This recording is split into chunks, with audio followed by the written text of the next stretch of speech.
Confirmas para emitir, estimado. Ya estamos en vivo, aparece arriba. Bien, correcto. Entonces vamos a dar inicios. Bien, muy buenas tardes con todos. En primer lugar, Oye, voy a pedirles una emitir, voy a disculpa. emitir, voy a emitir. Sí, Sí, ahí están emitiendo, estimado. Ya, un minuto inicios, por favor.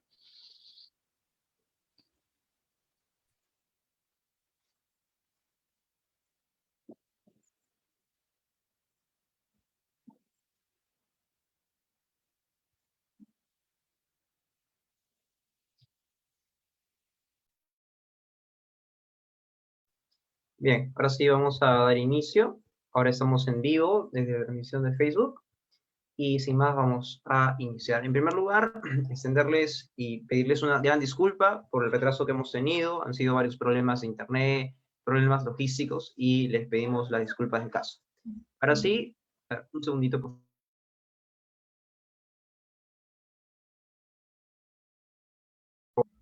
Bien, ahora sí. Tengan todos ustedes muy buenas tardes. En nombre del Taller de Derecho Procesal Mario Alzamora Valdés, les extendemos una cordial bienvenida.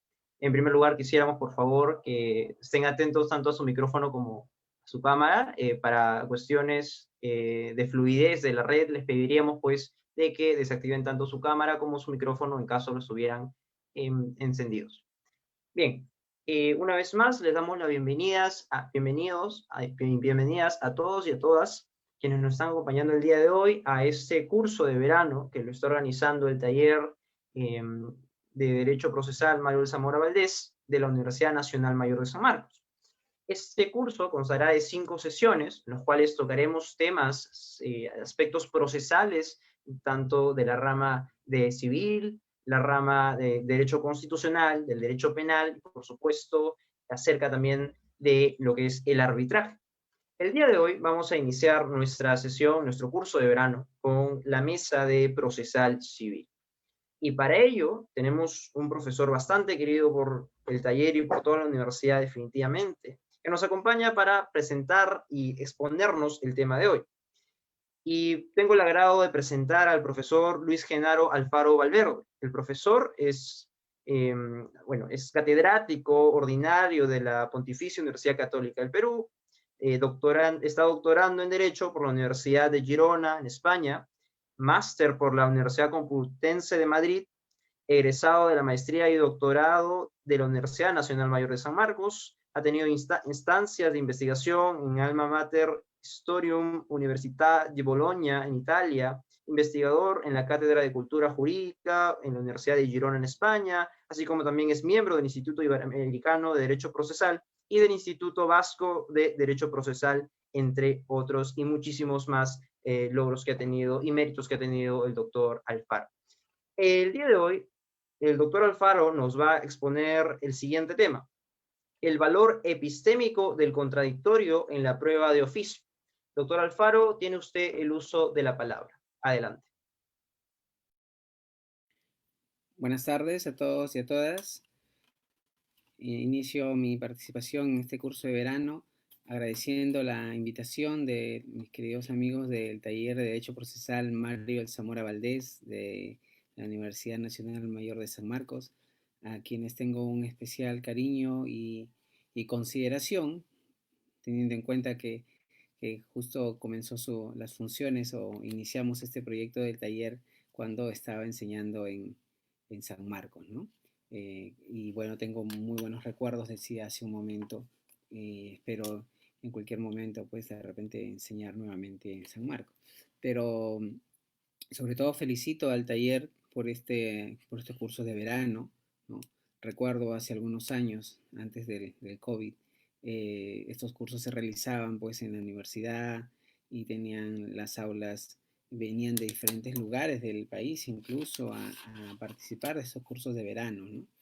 Eran eventos bastante que concitaban la atención de diferentes estudiantes, profesionales de derecho, ¿no? San Marcos siempre ha sido un lugar especial para estas actividades y para mi persona también.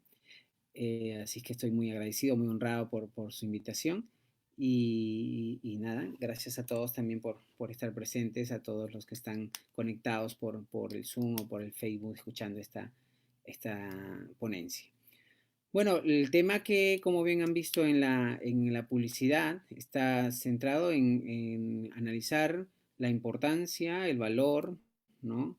La trascendencia que tiene el contradictorio en muchas instituciones procesales, el principio del contradictorio, o si se quiere, el derecho fundamental del contradictorio, en muchas instituciones procesales, pero en esta ocasión me centraré en una de las potestades o poderes del juez que tiene especiales, digamos, problemáticas, si se quiere. De hecho, ha generado un 10º pleno casatorio civil en donde la Corte Suprema se ha pronunciado por una serie de problemas de carácter jurisprudencial, si se quiere, y en particular también sobre la situación del contradictorio.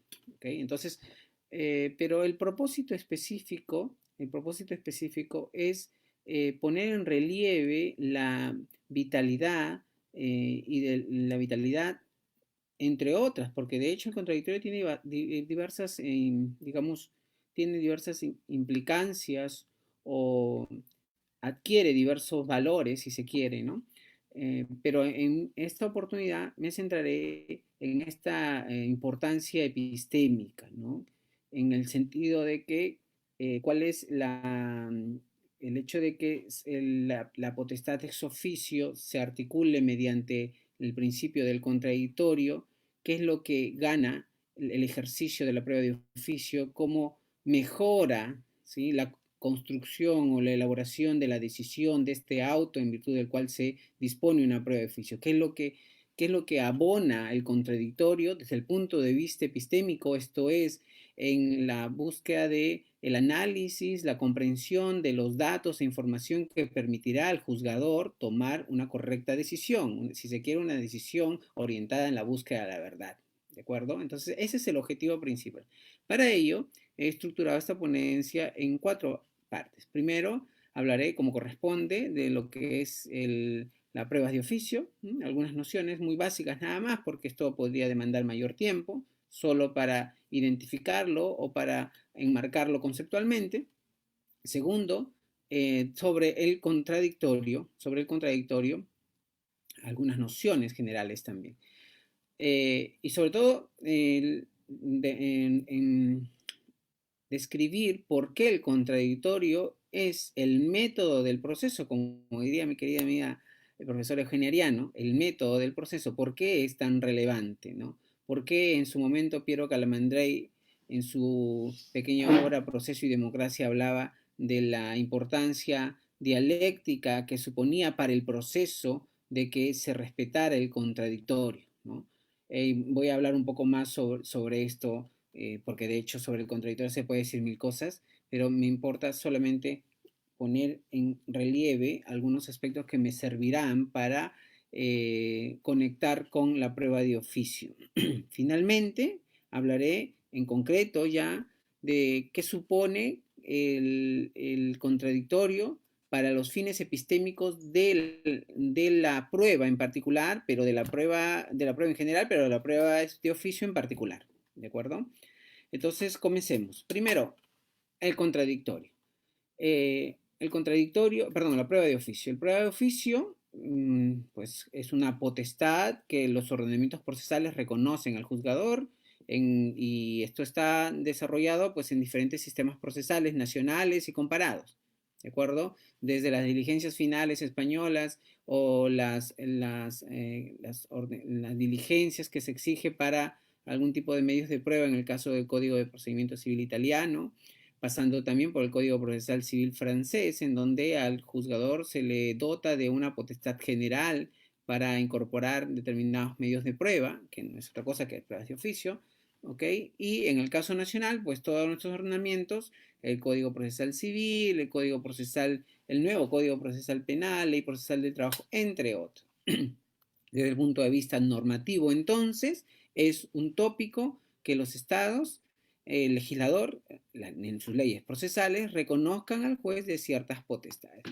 No me interesa ahora discutir las problemáticas sobre la conveniencia de un poder ilimitado, por un lado, y los problemas de que el juez no pueda tener ningún tipo de potestad, ¿no? Los dos extremos que la doctrina, un sector de la doctrina procesal discute, por tanto, si puede tener esta potestad o convendría que toda la actividad probatoria sea exclusiva y excluyentemente de las partes sin la que el juez no tenga ningún tipo de participación. Esto es un debate teórico que sería interesante hacerlo, pero de repente para otra oportunidad no me importa a mí analizar en esta ponencia las cuestiones ideológicas que subyacen y en todo caso las diversas aproximaciones que se plantean sobre la conveniencia del uso o no de las pruebas de oficio.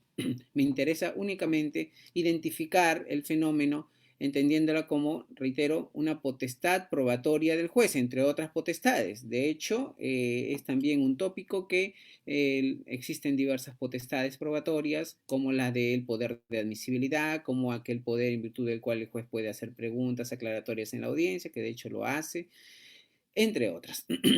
Este es un poder probatorio específico ex oficio porque se caracteriza porque el juez desde su propia iniciativa, ¿sí?, propone, plantea a las partes la posibilidad de incorporar un nuevo elemento de prueba, ¿de acuerdo?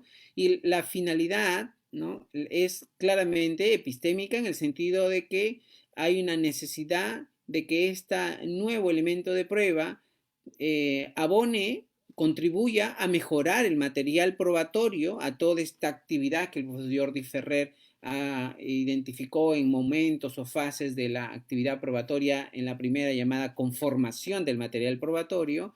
En esta primera labor de conformación del material probatorio, la prueba de oficio se convierte en una herramienta epistémica en el sentido que contribuirá a mejorar el acervo probatorio a efectos que esta decisión final, en esta decisión final sobre los hechos en particular, ¿no?, sea adecuadamente determinada, ¿no? Adecuadamente determinada. La base es que en la medida que exista suficiente material probatorio, ¿no?, maximizará las posibilidades de verdad de la decisión sobre los hechos del caso concreto. ¿De acuerdo? Ese es la prueba de oficio, una potestad del juzgador, en virtud del cual ejerce una cierta iniciativa para la posibilidad de incorporar un nuevo elemento de prueba. Su propósito es que a partir de esta iniciativa estaría orientado a mejorar el material probatorio y de este modo se incrementaran las posibilidades, las probabilidades de alcanzar una decisión, si se quiere, en términos de Michele Tarufo, una decisión justa, ¿no? Como todos sabemos, el maestro Tarufo tenía esta idea de que la conditio sine qua non para una decisión justa supondría la búsqueda o la determinación de la verdad de los hechos del caso concreto. En la medida que se pueda determinar correctamente o adecuadamente los hechos del caso en concreto, en esa medida se podría conseguir una decisión justa, ¿no? Bueno, esto es también un aspecto que puede discutirse, pero esta es una explicación que daba Michele Tarufo. Ok. Estos poderes pueden darse en diversas magnitudes, ¿de acuerdo?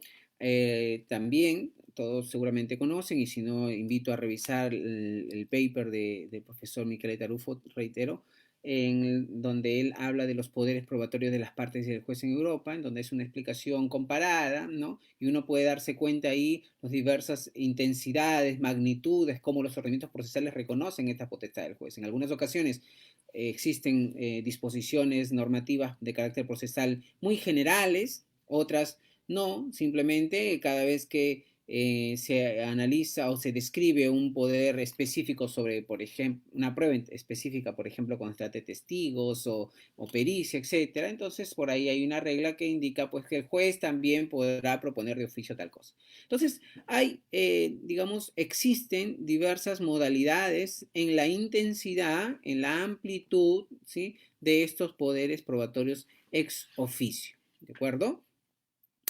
Ahora, esto es respecto de la prueba de oficio, ¿no? Aquí se pueden decir varias cosas, solo una cuestión final. que se trata de un poder y como tal requiere ciertas limitaciones, ¿no? Y aquí podría proponerse una explicación de teoría del Estado incluso, en donde, como todos conocemos también, existe la necesidad de que este poder sea limitado, ¿no? Sea controlado, no sé si sea dividido, en fin, hay diversas explicaciones, tanto del derecho continental como las del common law, que hablan, por ejemplo, de la propuesta de frenos y contrapesos. En cualquiera de los casos, la idea central es que este poder no sea absoluto, ¿no? Hay que limitar y controlar.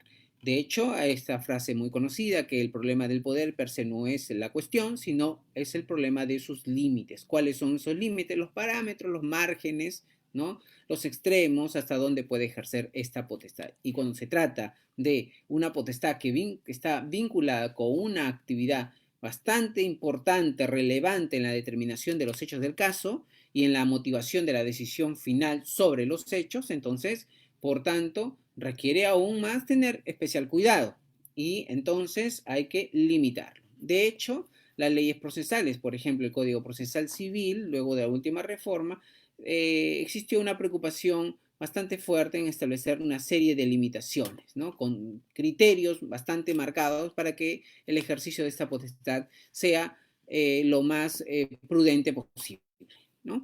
De hecho, uno de esos límites es precisamente el contradictorio. ¿De acuerdo? Decía al inicio que la Corte Suprema del Perú, en el 10º pleno casatorio, precisamente se encarga del examen de los diversos problemas o los problemas más relevantes que existieron o existen no sé si ya quedan superados con este 10º pleno, pero le identifica problemas de carácter jurisprudencial en torno al ejercicio de la prueba de oficio y propone 12 reglas. Una de ellas está referida justamente al contradictorio. Ahora entonces pasaría a explicar un poco sobre el contradictorio. Bueno, el contradictorio, decía Piero Calamandrei, y lo dije hace un momento, que es el elemento democratizador del proceso y en el caso de las pruebas de oficio, más aún, es el elemento que permite, digamos, democratizar el poder, ¿no? Permite una participación de los destinatarios de la decisión, del ejercicio del poder público. Es una especie de control ex ante, ¿no? De la decisión. Es decir, que toda decisión judicial sea el resultado de la participación previa de los justiciables, de los destinatarios, ¿no? Esto es una especie de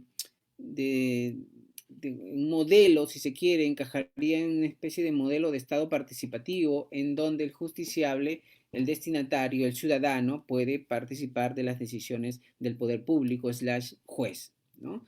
Desde esta perspectiva, toda decisión del juez, ¿no? Tanto del que suponga un poder de dirección formal, si se quiere, o si suponga también un poder de dirección material, ¿no? En esta clásica distinción entre poderes de dirección formal y material, en cualquiera de los casos, siempre, más aún cuando, y esto lo dice, por cierto, invito a revisar también el proyecto de reforma del Código Procesal Civil cuando establece y propone una nueva regulación de las pruebas de oficio en el artículo 194, pero también en el artículo 4 el artículo 7 del Código del Título Preliminar, que propone por primera vez la regulación del contradictorio y se señala pues que efectivamente el contradictorio debe ser respetado durante todo el proceso, más aún en el ejercicio de las iniciativas ex oficio, en la que obviamente estaría comprendida la prueba de oficio. Ahora, algo más sobre el contradictorio. A nivel normativo, desde el punto de vista normativo, en el Código Procesal Civil al menos, en el artículo 194, ¿no? Llamó bastante la atención, de buena manera, por la doctrina de que el legislador haya incorporado, ¿no? Es curioso porque uno revisa el título preliminar del Código Procesal Civil y algún tipo de regulación de los principios procesales, pues con P mayúscula, en serio, como el contradictorio, no aparece. Ustedes revisen el título preliminar y no, en ninguno de los artículos aparecen otras instituciones que son importantes, pero el contradictorio, que es el principio procesal, no lo aparece, ¿no? Entonces, llamó de buena manera, quiero decir, la atención el hecho de que el legislador haya incorporado en el artículo 194 que regula la prueba de oficio la figura del contradictorio, ¿no? Alguien podría decir esto es una obviedad porque se supone que el proceso debe desarrollarse en contradictorio. En el concepto más estricto del proceso como procedimiento, decía Elio Fasalari, el proceso no es otra cosa que el procedimiento en contradictorio, ¿no? Sin embargo, esto que parece una obviedad no siempre ha sido así, no siempre ha sido bien recibido, creo, por el legislador, porque no tenemos unas reglas. Pero reitero, en el caso de la prueba de oficio se incorporó, ¿no? Y eso es pues, excelente, excelente, porque de hecho, si hacemos una revisión muy rápida de los códigos procesales civiles que hemos tenido en el Perú de la época republicana, el Código de Enjuiciamiento en Materia Civil, el Código de Procedimientos Civiles del 12 y el Código Procesal Civil vigente del 93, en su versión original, en ningún momento, cuando se trataba de esta potestad, estaba regulado el contradictorio. Entonces, el hecho de haberse incorporado, pues fue una buena noticia. Sin embargo, la Corte Suprema también, ¿no? Y perdonen que conecte un poco el discurso teórico con el plano jurisprudencial, pero es que hay un 10º pleno casatorio y hay muchas cosas ahí también interesantes que tratar. Solo estoy conectándolo en lo que respecta al contradictorio. Entonces, en ese 10º pleno casatorio, para la Corte Suprema existía un debate si esta debería ser previo o diferido, ¿no? Esa es la pregunta, y la Corte Suprema responde a esta pregunta diciendo no importa, no interesa, esto puede ser previo o diferido. El juez determinará si es previo o diferido, dependiendo de la naturaleza del proceso, lo que signifique la naturaleza del proceso, con tantas tipologías y clasificaciones y determinaciones del proceso, por su naturaleza, de la pretensión, por la complejidad o sencillez del caso, en fin, no, solo vaya Dios a saber qué puede entender y qué debería entender el juzgador por la naturaleza del proceso, ¿no? Pero en fin, el punto es que el 10º pleno casatorio no se compromete ni decir previo ni diferido. Dice, puede ser cualquiera de los dos, ¿no? Como algo tan sencillo, como si fuese algo que no importase mucho, ¿no? Pero en fin, cierro ahí el tema del contradictorio. Y me interesa hablar un poco sobre ahora mismo ya en la parte nuclear de esta exposición, sobre qué importa el valor epistémico del proceso. A ver, en principio, y esto puede tener diversas concepciones sobre lo que significa epistemología. Hoy por hoy los estudios de epistemología o las publicaciones sobre epistemología jurídica están más centrados en, si bien tienen un concepto más amplio, están centrados básicamente en los estudios de carácter probatorio, ¿no? Los trabajos de Jordi Ferrer, Carmen Vázquez, González Lagier, Marina Gascón Avilla, entre otros. Cada vez que utilizan o emplean la expresión epistemología, están haciendo referencia a los estudios del fenómeno y el problema del conocimiento, ¿sí?, humano respecto de determinados hechos o acontecimientos en la realidad y la necesidad de que estos hechos, estos conocimientos sean lo más verdaderos posibles, ¿ok? Una justificación. Ahora, reitero, este concepto de epistemología tiene por sí mismo una expansión mayor, ¿sí? Pero podemos acordar o convenir, o si se quiere estipular, de que para estos efectos la epistemología o la noción de epistemología lo asociaremos con la actividad probatoria en particular, con el fenómeno probatorio, ¿no? Entonces, si esto es así, si hablar de epistemología supone identificar los problemas del conocimiento de los hechos, en particular respecto del rendimiento que puede tener los elementos de prueba para dar un hecho por conocido, por cierto, ¿no? Entonces hay el proceso y la prueba, ¿sí? No es otra cosa que una herramienta epistémica. La prueba es una herramienta epistémica, ¿de acuerdo? Entonces, el contradictorio, ¿cómo es que asume esta relevancia o cómo es que convendría identificar el valor epistémico del contradictorio?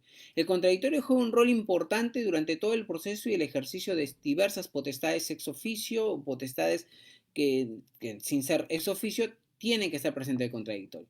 Sin embargo, pocas veces se pone en evidencia esta relevancia o valor epistémico en el sentido de que si es que, y aquí viene creo que lo más importante que de repente de todo lo que pueda decir en esta ponencia, ¿no?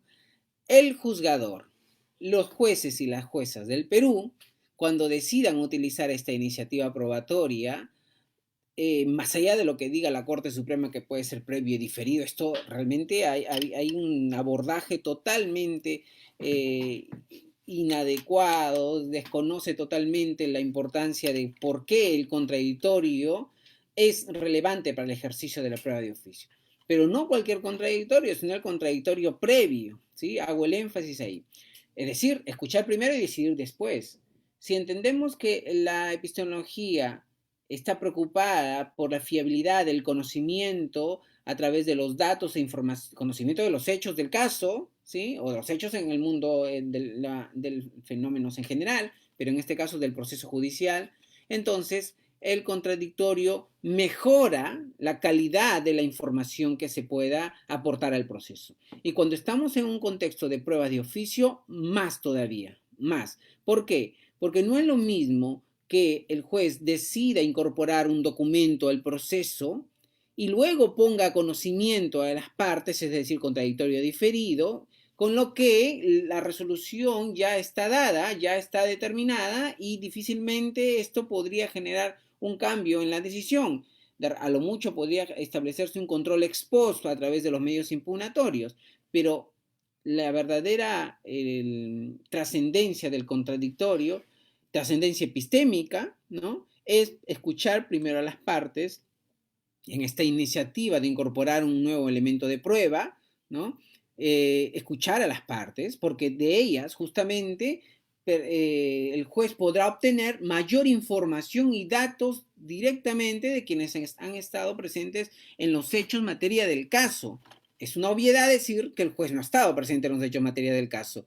Las situaciones fácticas que se han dado ex antes del proceso, todas estas fuentes de prueba, quienes tienen un mejor acercamiento a esos hechos son las partes, ¿sí? Entonces, si el juez, al ejercer esta iniciativa probatoria y al decidir liminarmente por establecer o desarrollar esta iniciativa, ¿no? Evidencia una insuficiencia probatoria, pero para estar seguro, para poder poner en debate esta posibilidad de incorporar un nuevo elemento de prueba, debería, ¿sí?, poner en conocimiento a las partes primero, no la prueba de oficio todavía, sino las posibilidades, ¿no?, la evidencia de una insuficiencia probatoria, la identificación de este hecho que no está probado y el elemento de prueba que pretende, que posiblemente él considera probar, porque solo a partir de este valor epistémico, las partes podrán decir entonces, ¿sí?, ejerciendo su contradictorio previo,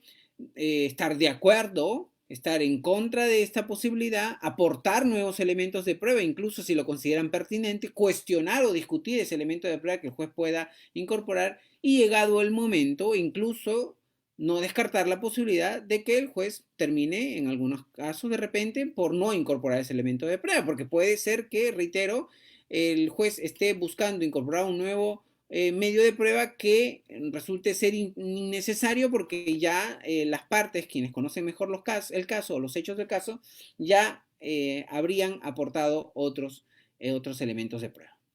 ¿Okay? Y esto, reitero, lo dice muy bien, lo dibuja, lo presenta muy bien el proyecto de reforma del Código Procesal Civil, ¿no?, en donde establece que en último de los casos, el juez puede también decidir por no incorporar las pruebas. Pero solo podrá llegar a esa conclusión siempre que primero escuche a las partes. Reitero, los sujetos quienes tienen un mejor conocimiento de los hechos del caso, de los datos o informaciones que pueden ser relevantes y determinantes, y en su caso, si alguien podría decir, sí, pero estas informaciones y datos pueden ser sesgados, pueden ser parciales, obviamente demandante y demandado tienen sus propias posiciones, o si quieren estos términos que hoy se habla de teoría del caso o hipótesis del caso, en fin, es cierto. Pero precisamente el contradictorio, como este elemento, diría Piero Calamandrei, dialéctico, que permite el libre debate de datos e informaciones que puedan proporcionar las partes, permitirán al juez que pueda construir una mejor decisión sobre la determinación final de incorporar o no un nuevo elemento de prueba. Ese es el valor epistémico, esa es la importancia del examen de los datos e informaciones que las partes pueden contribuir a mejorar la decisión de incorporar o no un nuevo elemento de prueba. y que, por cierto, no siempre se tiene en cuenta. Entonces, en esta sesión, en esta conferencia, quería por tanto, comentar ello. Finalmente, la Corte Suprema, cuando dice en el 10º pleno casatorio que el contradictorio puede ser previo o diferido, y esto dependerá de la naturaleza del proceso, más allá de que sea forma escrita o oral, eso es otra discusión, que también podemos hacerlo, pero ahora no mismo porque no es el propósito de esta ponencia. Entonces, deja en manos del juzgador. Está bien, todos estamos de acuerdo, ¿sí? Porque de los estudios de la evolución del contradictorio, ¿sí? De la evolución en los sistemas procesales, del contradictorio en el proceso civil, claramente él extiende que el contradictorio no solo es un principio procesal, o mejor dicho, no solo es un derecho fundamental de las partes, sino que supone para el juzgador una obligación, un deber de generar un debate, de que todo el proceso sea desarrollado bajo la lógica del contradictorio. Este elemento dialéctico que mencioné, la tesis, antítesis y síntesis, que la decisión sea la resolución, cual sea, y en este caso un laudo que dispone la prueba de oficio, sea el resultado de escuchar libre y abiertamente las posiciones de las partes. ¿Ok? No más, las pruebas de oficio serían o deberían ser una potestad exclusiva y excluyente del juzgador. De hecho, hay que recordar el fenómeno, la problemática en la experiencia procesal civil italiana de las famosas decisiones de terza vía o decisiones sorpresas, que supondría justamente una incongruencia con un modelo de Estado constitucional que aspira el proceso a calzar, ¿no? En este fenómeno de la constitucionalización del proceso, una dotación de potestades al juzgador sin el contradictorio puede terminar claramente en un acto de arbitrariedad. Más allá de ello, reitero, la práctica jurisprudencial, ¿sí? Se espera que los jueces y juezas puedan, en esta disyuntiva de elegir contradictorio previo y diferido, por las razones que acabo de mencionar, de hecho podrían abonarse o ampliarse o añadirse más razones de otras índoles, constitucional si se quiere, incluso hasta psicológicas, de la importancia, de la necesidad de que el contradictorio no es que sea previo o diferido, simplemente el contradictorio o es previo, diría Eugenia Ariano, o no lo es. Entonces, en este caso, ¿sí? Podríamos discutir quizás en otros procesos, no sé, proceso monitorio de repente, que no lo tenemos, pero que sería interesante revisarlo, en donde el contradictorio podría justificarse que sea diferido, pero en este caso, en las pruebas de oficio, no. Las pruebas de oficio es previo, definitivamente, ¿no? Entonces, estas serían las razones, los motivos por la que, desde mi punto de vista, consideraría más provechoso, más importante, ¿no? Y más efectivo apostar por el contradictorio previo en su dimensión epistémica que supone para el proceso mayor datos, mayor información, ¿no? En este principio de completitud, ¿no? Bastante conocido en epistemología jurídica, en tanto y en cuanto propone que mientras mayores elementos de prueba existan, mayores datos o informaciones pueden existir para que el decisor pueda tomar una decisión, esto supone una mejora en la calidad de la decisión, ¿sí? Esta amplitud, esta mejora en el material fáctico, que puede ser tanto a nivel cuantitativo o cualitativo, yo diría más cualitativo que cuantitativo, tiende a maximizar las posibilidades de certeza o de verdad de una decisión de los hechos del caso concreto. ¿De acuerdo? Eso sería todo en cuanto tengo que comentarles sobre este valor epistémico de contradictorio, especialmente en las pruebas de oficio. Muchísimas gracias por su atención.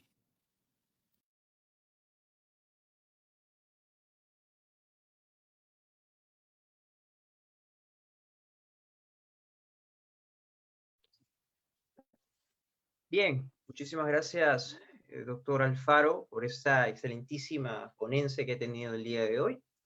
Ahora les invitamos, si es que tuviesen alguna duda, algún comentario, una crítica, todo se acepta, puedan dejarlo por favor en la caja de comentarios. Estaremos atentos tanto a la caja de comentarios en Zoom y por supuesto también en Facebook.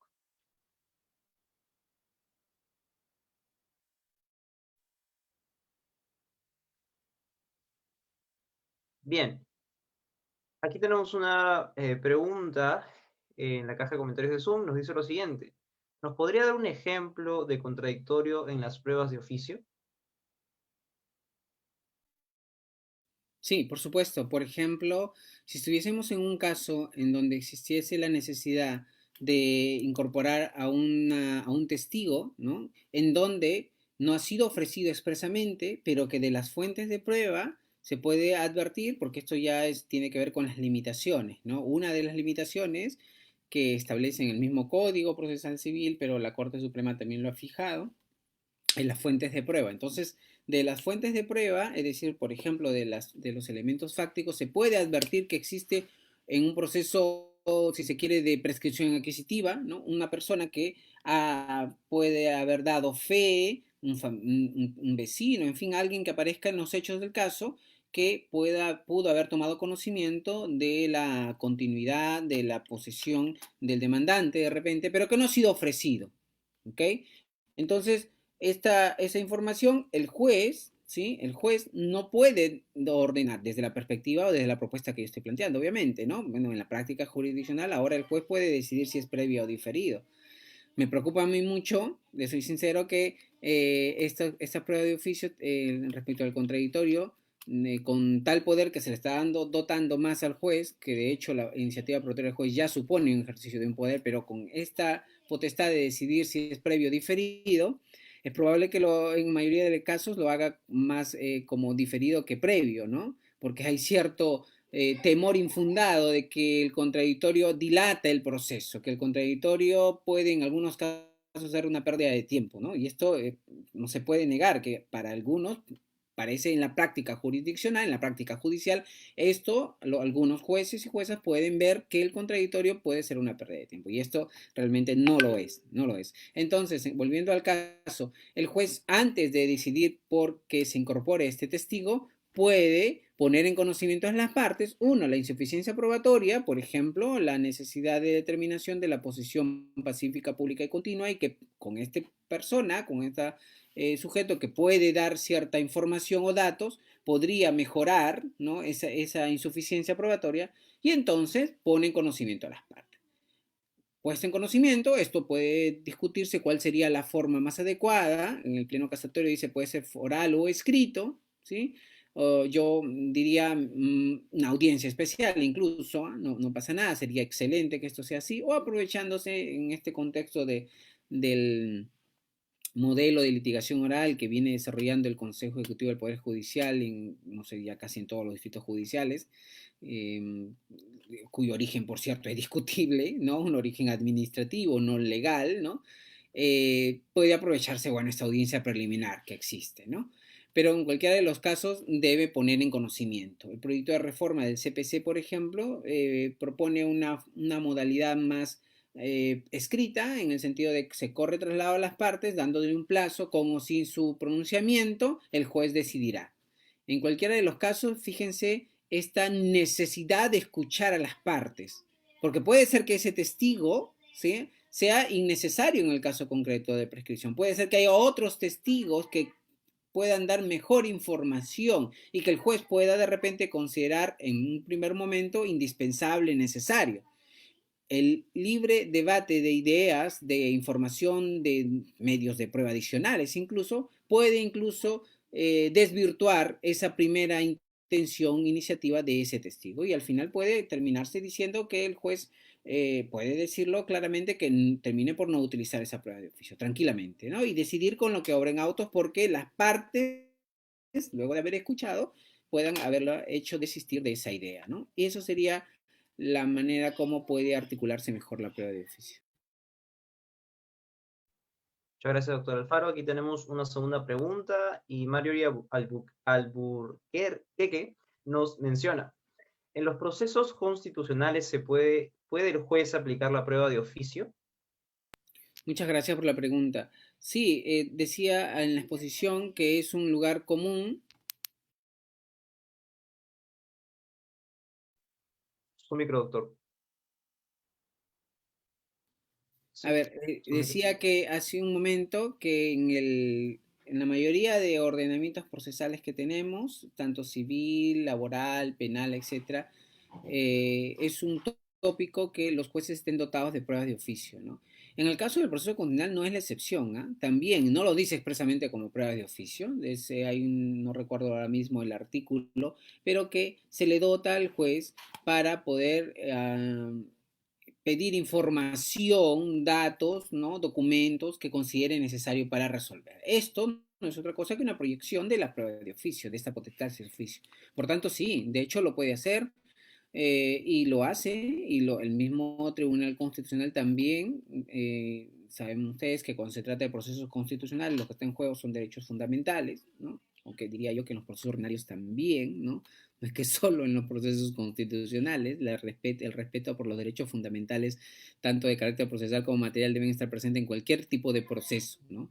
No es este lugar para discutir si en un país en donde de repente partimos de la premisa en donde no se respetan derechos fundamentales en los procesos judiciales ordinarios, por llamarlo así, aunque esto puede sonar despectivo, necesitamos de un código procesal para que se respete recién los derechos fundamentales, ¿no? Esto es bastante discutible, ¿no? Además, si quieren agregar el hecho de que no en todos los sistemas procesales existen códigos procesales constitucionales, lo que no significa que no haya un respeto por los derechos y las garantías constitucionales, ¿no? Pero en fin, esto quizás nos lleve a otra discusión. El punto y la respuesta sería la pregunta de que sí, sí existe, se utiliza continuamente, y de hecho nadie se rasga las vestiduras en materia de un amparo, en un habeas corpus, en un habeas data. El juez está premunido de esta potestad y lo utiliza, requiere información, datos y luego resuelve y no pasa nada. ¿Debería ejercerse con contradictorio? Yo creo que sí, más todavía, ¿no? Bien, doctor, muchísimas gracias. Aquí en Facebook tenemos otra pregunta y nos menciona, ¿cuál sería el conflicto con el que puede entrar la prueba de oficio con la carga de la prueba? Muchas gracias por la pregunta. Habría que distinguir cuál es la acepción de carga de la prueba, ¿no? Porque, claro, en el derecho continental no siempre es común donde se distinguen las dos acepciones, entre otras, de carga de la prueba, ¿no? Porque incluso se habla de carga de alegación también, ¿no? Pero si podría sintetizarse las dos concepciones conocidas de carga de la prueba, sería la carga de aportación, ¿no? La carga de producción o aportación de pruebas, y la carga de prueba en sentido clásico como regla de juicio, ¿no? Como una regla de desempate final, ¿no? En donde el juez puede advertir que hay suficientes elementos, digamos que hay una situación de equiparidad de elementos de prueba y el juez tiene que decidir por quién, digamos, quién debió acreditar tal o cual hecho. La discusión en concreto no es sobre el concepto de carga de la prueba como carga de producción o aportación, a lo que algunos han llamado carga subjetiva de la prueba, sino más bien es respecto de la carga objetiva o la carga de la prueba como regla de juicio o decisión final, ¿no? Como esta herramienta de desempate, ¿no? Sin embargo, y esto lo dice el mismo Joan Picot, hay que distinguir dos momentos. Uno, que la carga de la prueba se utiliza casi en el momento final de la toma de decisión, ¿no? Esto de lo que el profesor Jordi Ferrer les decía que en su libro Valoración Racional de la Prueba distingue momentos o fases de la actividad probatoria, ¿no? Un momento de conformación del material probatorio que donde estaría ubicado y donde convendría que se ubique la iniciativa probatoria del juez. Más la carga de la prueba como regla de juicio está alojado más bien en un momento posterior, ¿no? Que es la decisión final. Antes de la toma de decisión están todas las actividades tendientes a mejorar el material probatorio, y entre ellas está la prueba de oficio. Por tanto, desde ese punto de vista, esto quizás podríamos discutirlo más, profundizar más cosas, pero una respuesta rápida al respecto pasaría por identificar a la prueba de oficio en un momento anterior al del ejercicio de la carga de la prueba como regla de juicio. Listo, doctor. Bien, al parecer ya no quedan más preguntas. Y bueno, terminado esta sección de preguntas, nos queda agradecer en primer lugar al doctor Alfaro por tan excelente ponencia acerca de la prueba de oficio. Y por supuesto a todos y cada uno de los asistentes por estar presentes y participar de esta primera sesión del curso de verano organizado por el Taller de Derecho Procesal Mario Alzamora Valdés. Recordemos de que la próxima semana también tendremos una segunda sesión en la cual tocaremos distintos temas, como ya lo mencioné, tocaremos procesal constitucional, tocaremos temas de arbitraje y por supuesto el proceso penal. Así que están cordialmente invitados. Recuerden que para poder acceder al certificado es necesario que asistan al menos 4 de las 5 sesiones que estamos organizando para todos ustedes. Lamentablemente, como se mencionó en un principio, el form para que ustedes puedan llenar su asistencia estará solamente habilitado los primeros 30 minutos. Luego de ello no se va a volver a abrir dicho formulario, por lo que les pedimos por favor de que dentro de ese plazo puedan ustedes acceder, llenar de manera sencilla para que se registre su asistencia y nosotros lo tengamos, lo tomemos en cuenta. Bien, dicho ello, agradecemos una vez más al doctor Alfaro, a todos ustedes, y nos estaremos viendo la próxima semana con un nuevo tema de derecho procesal. Que tengan una bonita tarde, cuídense bastante, nos vemos la próxima semana. Muchas gracias, doctor Alfaro. Muchas gracias, encantado de estar con ustedes.